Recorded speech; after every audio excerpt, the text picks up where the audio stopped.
This PowerPoint goes over the procedures on how to make a good graph for science. The first thing we need to do in order to make a good graph is to look for good ranges for each axis. So this depends on the data, and we're going to look at the data in order to determine what is a good range.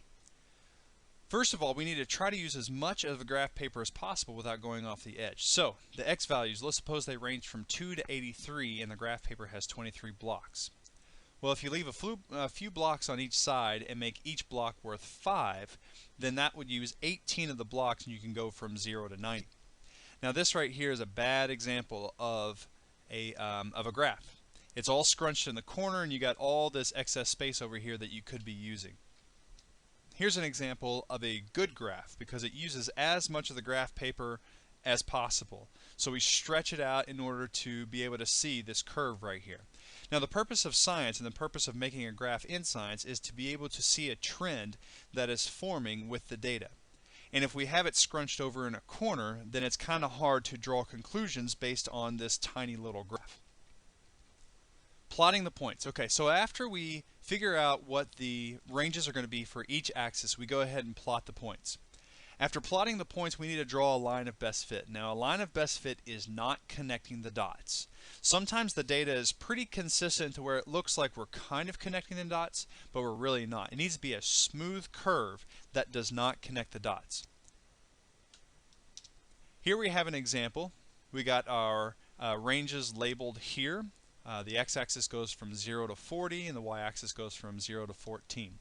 We go ahead and plot our data, and you can see our data kind of forms a nice trend, but they don't all line up into one line. And you can see that if we were to connect the dots, it'd be a jagged line as we go back and forth. So we draw a line of best fit. A line of best fit is a nice smooth curve that goes in between. Now we got some points that are above the line, some points below the line, but it looks like the curve kind of cuts right through the middle. And every so often the curve may even go through data points that we do have. Other things you need to include on the graph is the title of the graph. We need just a couple of words that describes what's going on in the graph.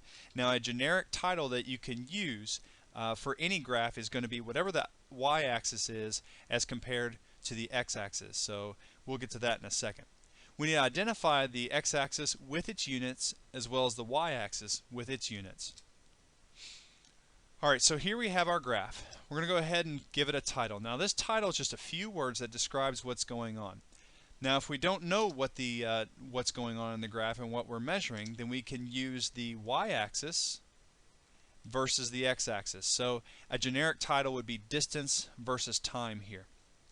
Now with the y-axis labeled, we got to remember the units right here, as well as the x-axis. We remember the units there. And this is what the finished product looks like. We got a title, we got each axis is labeled, we got the graph paper. We're using as much of it as possible. It's not scrunched up in a corner. The data points are on there, and the line of best fit doesn't just connect each of the data points, but shows a smooth trend for the entire graph. The last thing we need to do is determine what type of graph it is. Now oftentimes our calculator, if we have a graphing calculator, it can do this for us, or a computer. Something we're going to be using in physics is a program by Vernier called Logger Pro. Now, in order to plot this data here, there's a couple things you need to know.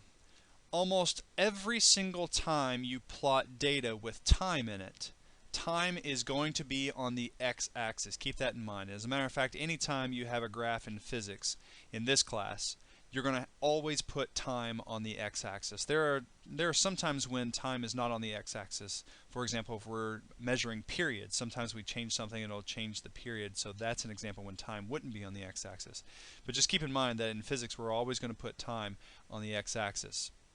Make sure you use your graph paper, provide a line of best fit, label the title, the axes, x and y, as well as the units for each one, and then identify the type of graph.